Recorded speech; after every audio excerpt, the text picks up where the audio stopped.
E no Batendo Ponto de hoje, Sara Veloso. Sara, é um prazer imenso recebê-la. Te conheci no meio da rua, literalmente. A gente vai ter que contar essa história, então conta para todo mundo quem é Sara Veloso, a autora do best-seller 6 Corridas, que você até trouxe aí, porque eu amo esse livro. Trouxe, sim. Bom, eu hoje sou conselheira, sou mentora, sou educadora, sou palestrante e sou autora best-seller. Mas eu faço muitas coisas, sabe, Bia?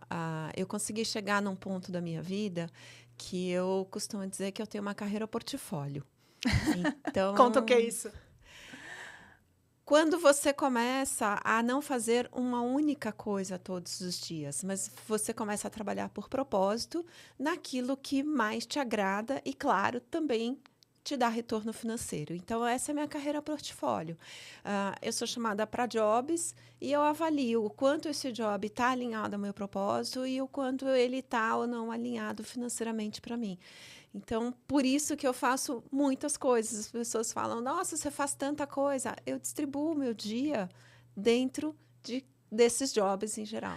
Legal. Não, então, eu chamo isso de multiempreendedora talent-based, ou seja, baseada no seu talento. Que é o que inclusive é o meu posicionamento atual também. Multiempreendedora baseada no meu talento. Eu não tenho produtos e eu sou o meu serviço. Né? Então, só não chamo de carreira portfólio, então é um novo jeito de olhar.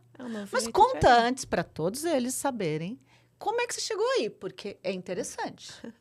Bom, eu fui executiva de finanças por mais de 30 anos e um dia, eu tinha uns 30 e pouquinhos, eu estava indo para o trabalho, ouvi uma entrevista na CBN de um economista que estava dizendo que no Brasil as pessoas se aposentavam muito mal, por 2 motivos. O primeiro, porque não havia planejamento financeiro. Elas se sustentavam na expectativa de uma remuneração da Previdência.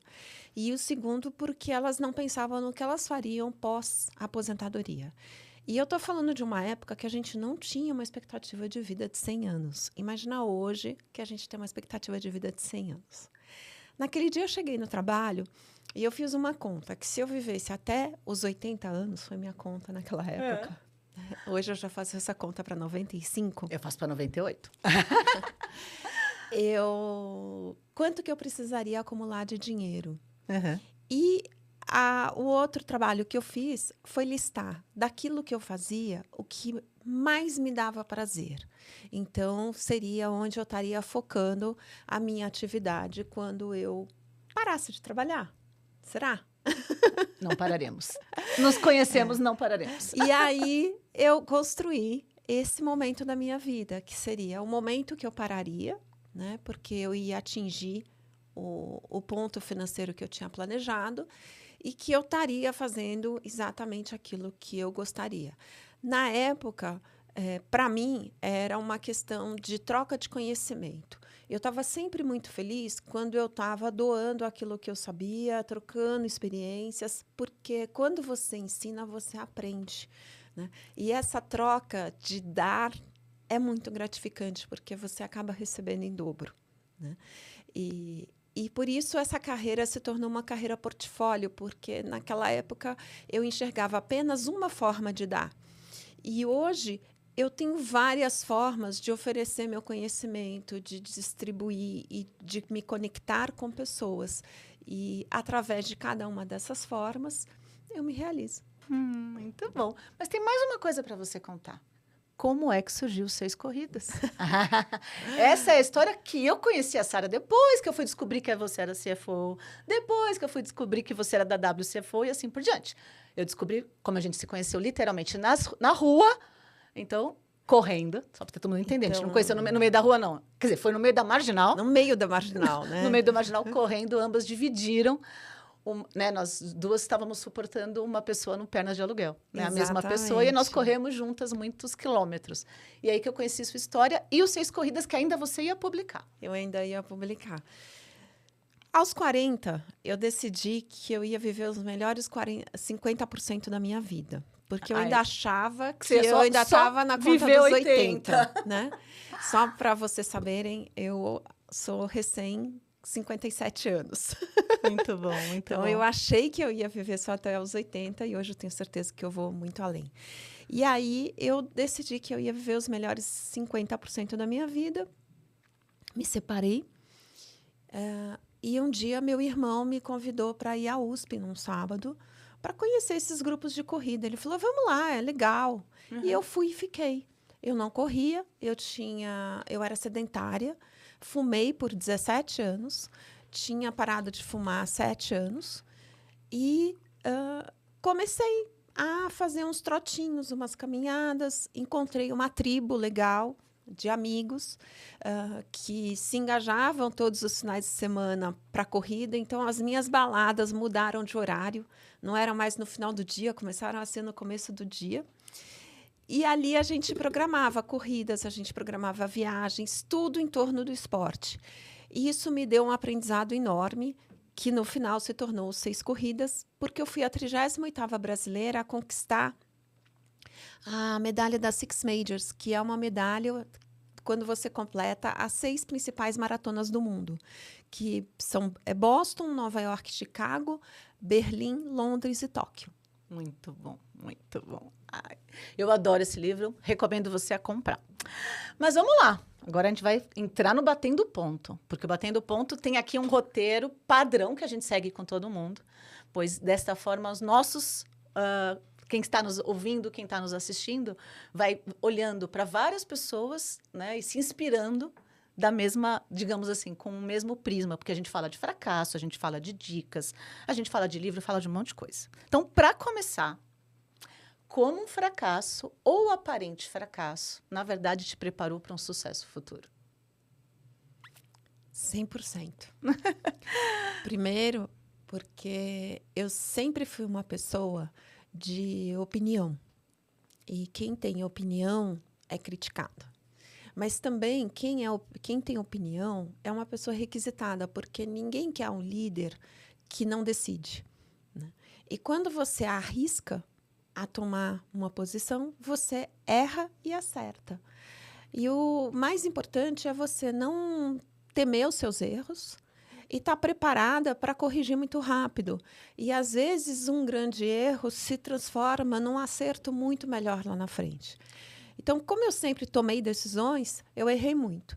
Mas eu digo, Bia, que toda vez que eu caí, eu esticava a mão e puxava um punhadinho de terra. E, com isso, eu fui construindo a minha montanha. Muito e dizem legal. que quanto mais alto você chega, maior a sua vista, né? Que demais, adorei. Mas tem algum fracasso favorito? Assim, aquele fracasso que você fala, cara, esse me ensinou muito. Um fracasso favorito que me ensinou muito. Eu era uma líder muito austera, muito rígida. Eu sou uma pessoa rígida. Eu sou rígida comigo e transferia muito isso para os outros, né? Eu não sei se isso é um fracasso, mas tomar a consciência de que eu era uma pessoa muito austera me fez colocar mais doçura e humanizar a minha liderança. Que legal. E aprender a ser uma líder humanizada, eu acho que foi o grande diferencial da minha vida. De até hoje estar em contato com liderados, de saber a transformação, ser requisitada por eles para trocar ideias de momentos de vida.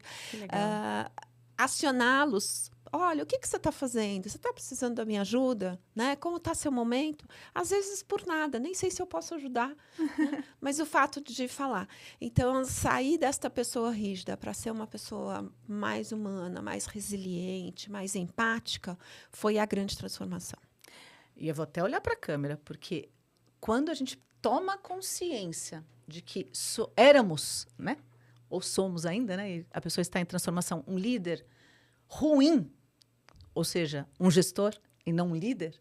E a partir do momento da consciência, gente, isso acontece a transformação. A partir daí que você tem a oportunidade de transformar. A partir do momento que você toma consciência de que você pode ser um líder melhor, um líder humanizado. E que isso, um líder humanizado, sim, é orientado para resultado. Sim, é assertivo.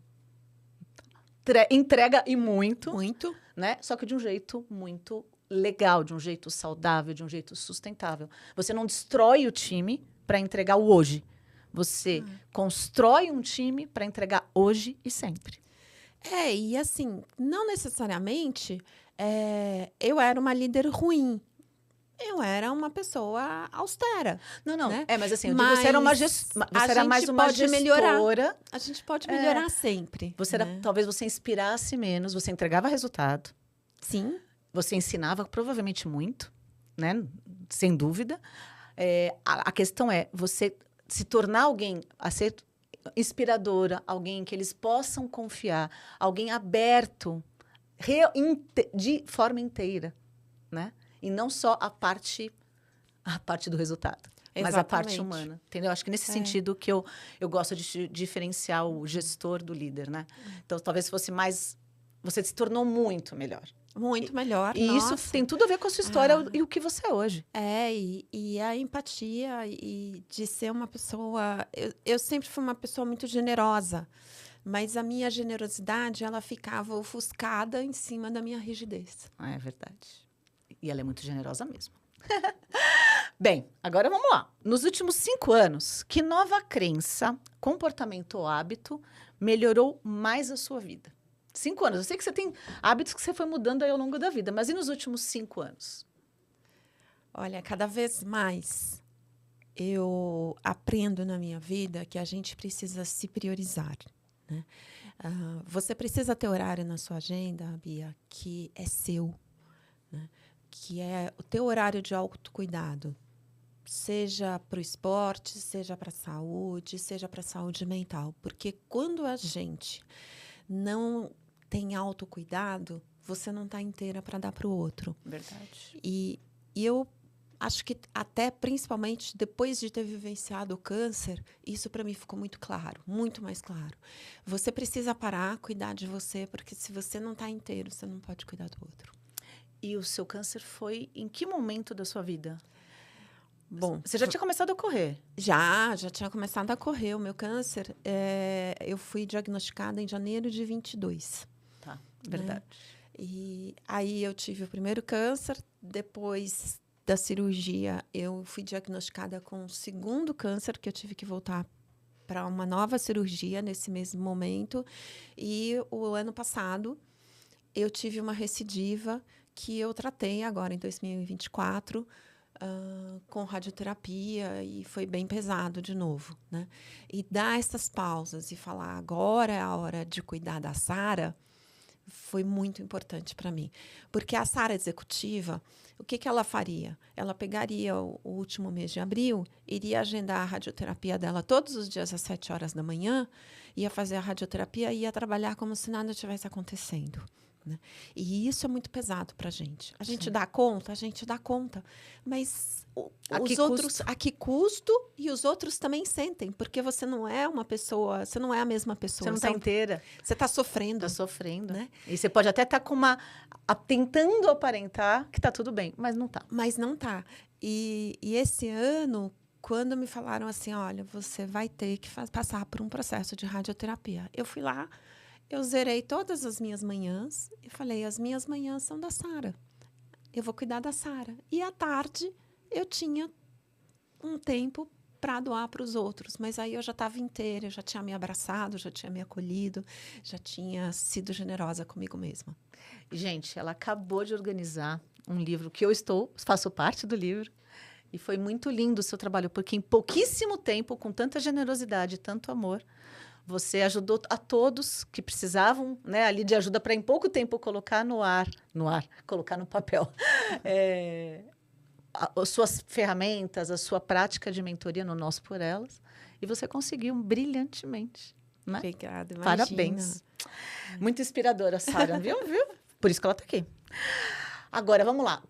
Com certeza, nessa sua carreira de executiva, você recebeu algumas recomendações ruins. Alguém que falou assim, não, porque faça isso, que esse é o caminho, isso vai dar certo. Quais foram as recomendações ruins que você recebeu como executiva de finanças? Olha, não necessariamente de finanças, mas eu acho que a pior recomendação que eu recebi da minha vida... Diga. Foi uma vez um gestor que fez uma recomendação altamente discriminatória para mim. quando ele disse assim, olha, toda vez que você tiver um candidato e você tiver na dúvida, e você tiver um candidato magro e um candidato com sobrepeso, faça a opção do candidato magro, porque a pessoa com sobrepeso, ela não tem agilidade, ela não tem energia, ela Não não... acredito. Sim. Que horror. Eu olhei aquilo e falei, gente, né? Eu tô ouvindo isso, aí, assim, você fecha o ouvido, né, Bia? Porque tem algumas pessoas, se uma pessoa pensa assim, você fala, meu Deus, né? E eu acho que essa foi a pior recomendação que eu recebi na minha vida. Nossa, realmente, Foi muito ruim. Mas imagina. também já sofri discriminação, como em entrevista perguntar, você pretende engravidar? Né? A gente, como mulher, passa por algumas situações bastante constrangedoras, né? Mas essa foi a pior e a gente precisa sempre pensar. Recebi outras, né? Algumas vezes eu me dava o trabalho de conversar, discutir, e outras vezes eu falava, ok. Né?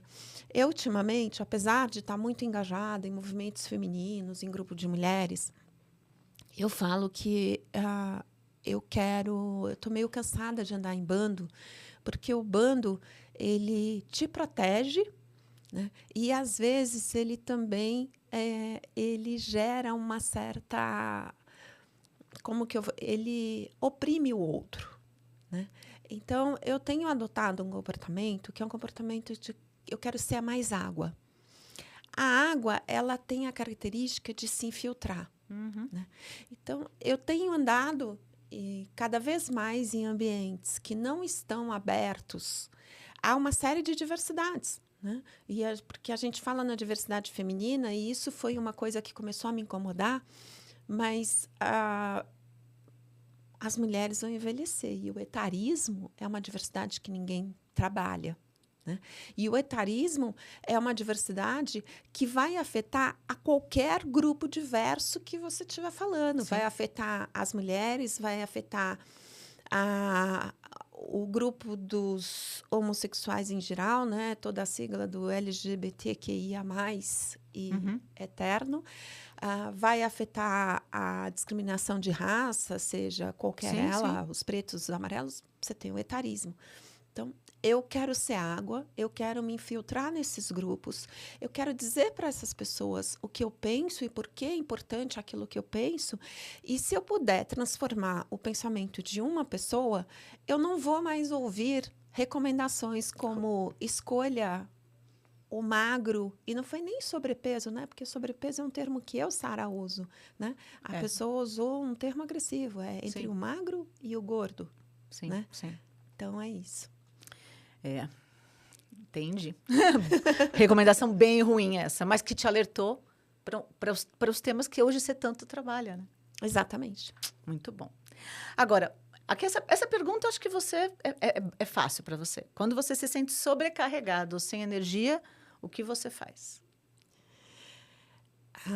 Eu falo que a gente acaba se sentindo sobrecarregado, não necessariamente porque a gente está sobrecarregado, mas porque a gente está com uma tarefa que nos assusta, que nos causa medo, que às vezes a gente não se sente realmente competente para realizá-la, né? E isso é como se você tivesse um cano que estivesse entupindo. Né? Isso, para mim, me causa muita opressão pessoal. Eu fico me oprimindo com aquilo. Então, o que eu busco? Eu busco encarar essa tarefa, nem que seja por partes, né? Eu divido em pequenas partes para dar conta do todo.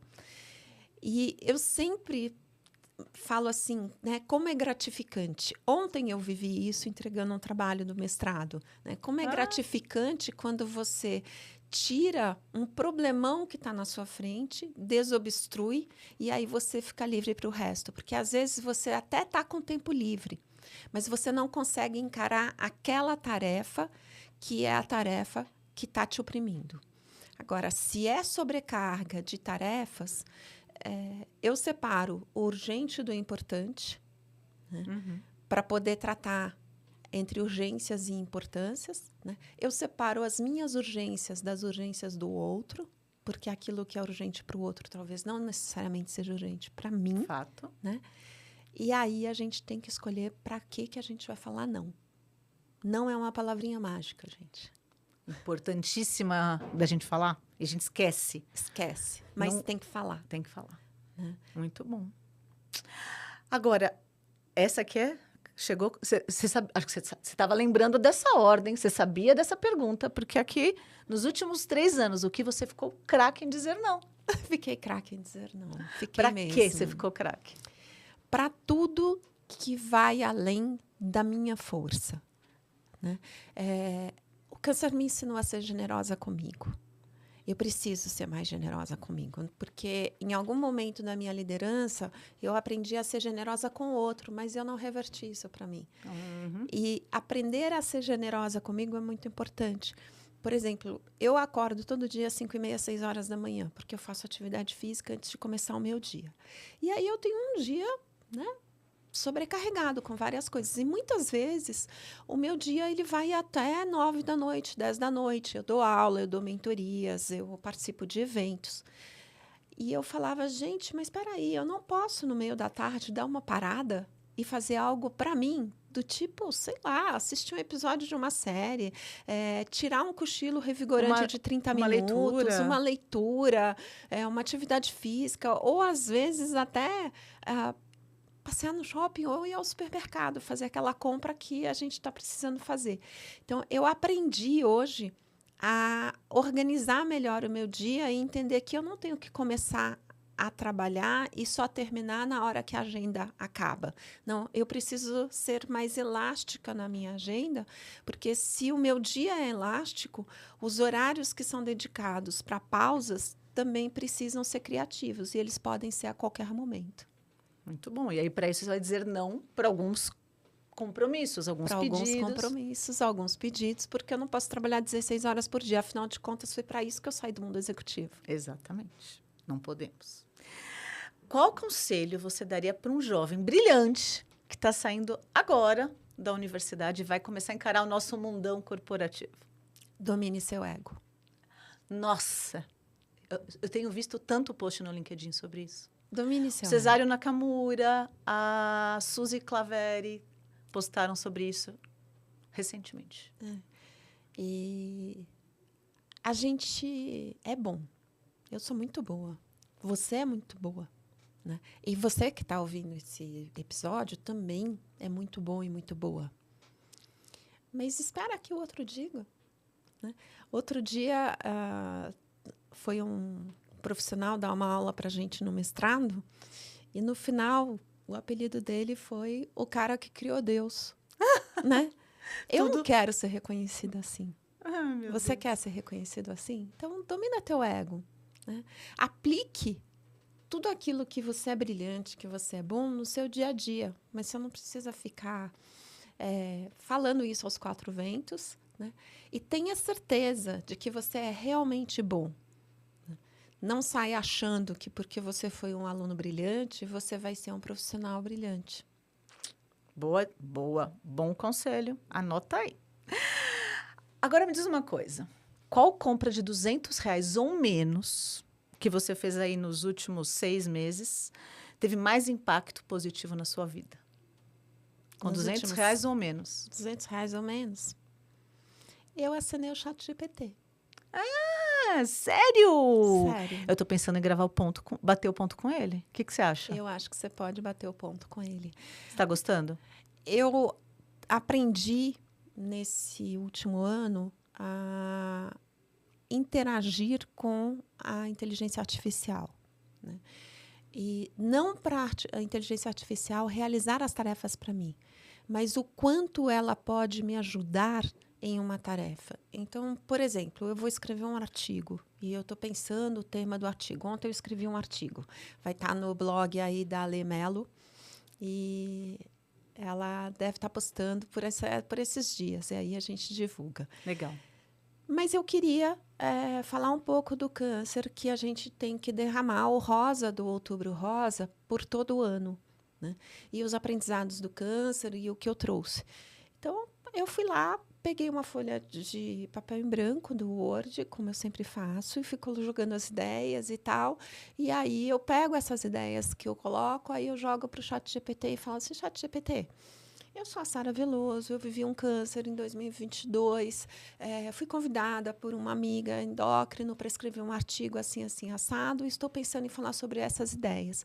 Você tem alguma coisa para colaborar em cima disso para mim? Né? E aí ele colabora, né? E a gente vai conversando, porque ele é um chat. Se ele é um chat, eu converso com ele e as minhas ideias ficam muito mais legais. Legal. Então, é um pouco isso. O ChatGPT tem me ajudado bastante. Eu leio livros do mestrado com ele. Então, eu pego um capítulo do livro e falo assim, olha, eu pego o livro e Você lê? Eu Em voz alta para ele? Não, eu jogo o livro em PDF para ele e estou com um livro físico aqui, porque eu ainda sou daquela que precisa do livro físico. E aí eu começo a falar, olha, neste primeiro capítulo, quais são os pontos mais importantes que você entende, né? Você pode me indicar? Aí ele vai indicando, eu vou nos pontos mais importantes, leio aqueles pontos e aí eu volto para ele para discutir em cima daquilo e o que mais que ele pode trazer. Então, fica uma leitura... eu não leio página a página do livro, mas eu fico com uma leitura elaborada. Legal. Eu tenho usado bastante ChatGPT, Copilot, não estou usando ainda o Gemini, mas eu estou adorando a Perplexity AI. Estou adorando. E foi meu filho que me indicou, por causa que ele referencia muito bem. Então, para trabalhos como o seu, né, de mestrado, ele tem mais profundidade, mais consistência. É que, na verdade, nos meus trabalhos de mestrado, eu tenho o texto e eu preciso me aprofundar naquele texto, né? O mestrado é um mundo científico diferente. Eu fugi até hoje por isso. Mas ele tem me ajudado bastante em outras coisas também. Eu preciso escrever uma proposta, eu preciso preparar uma aula, eu preciso...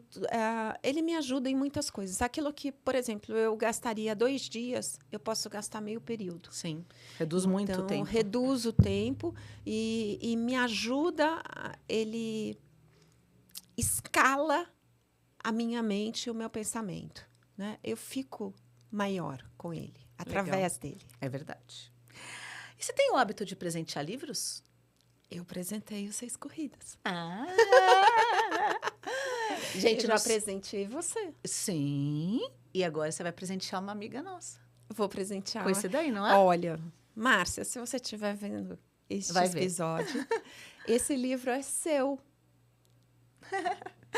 Muito bom. Agora, a última pergunta. Se você tivesse um baita outdoor, naquela estrada maravilhosa que você adora passar, qual frase você estamparia nesse outdoor? Eu trouxe a frase. Sério? Porque é uma frase do meu livro, do 6 Corridas, e eu quero falar ela exatamente, né? Mas ela tá lá. Em algum momento da vida, a vitória vai existir. A vida lhe dá o presente que você busca. Então, gente, não fica esperando cair do céu, né? Você tem que construir a sua jornada.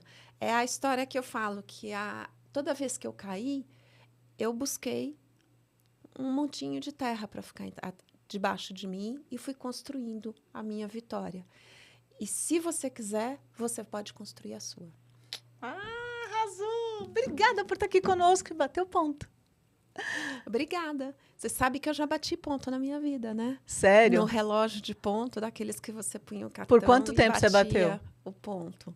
Foi por pouquíssimo tempo, mas eu bati ponto. Eu bati por 2 anos também. Legal. Então, eu sei o que é bater ponto. Ela bateu ponto com a gente. Muito obrigada. Beijos. Obrigada. Valeu.